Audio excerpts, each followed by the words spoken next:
A decade-old lawsuit could stand between the separation and reunification of families. Channel 5's Valerie Gonzalez explains.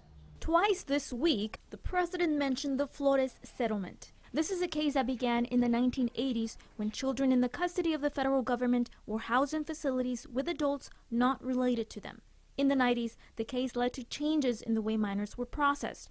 Peter Shea was the attorney in that case. Flores Settlement, or the implementation of the Flores Settlement, it's been in effect since 1997. It ordered the Department of Homeland Security to expedite reunification between a minor in their custody and that minor's parent. They must also treat children humanely and consider their age, safety, and security. Plus, the minor was to be released to their parent if they are not a flight risk or threat to themselves or others. The Trump administration said this court decision has hampered the government's ability to detain and promptly remove many unaccompanied alien children and family units. The Obama administration was highly critical of Flores too. In a response filed, the administration claimed Flores Settlement would lead to leaving the separation of mothers and children as DHS's only option for utilizing its streamlined removal and detention authority in response to any future surge in unlawful border crossings by families.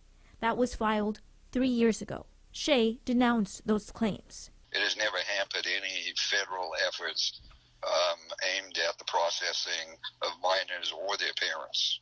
He is aware the executive orders signed yesterday instructed the Attorney General to file a request to modify the Flores Settlement. Shea points out they've tried it already and failed. He says it's not necessary. Under the executive orders, families will be detained together unless that could bring harm to the child. Detained together or apart, Shea said the same rules apply. They would be subject to the same guidelines they've already been subject to for 20 years. Several other issues surfaced since then and became part of the lawsuit, including the drugging of minors in detention centers, interference with access to legal aid, and the assurance of continuing efforts to release children. All of these have upcoming hearings in the next few weeks. We'll continue to track the progress of the executive action. Valerie Gonzalez, Channel 5 News.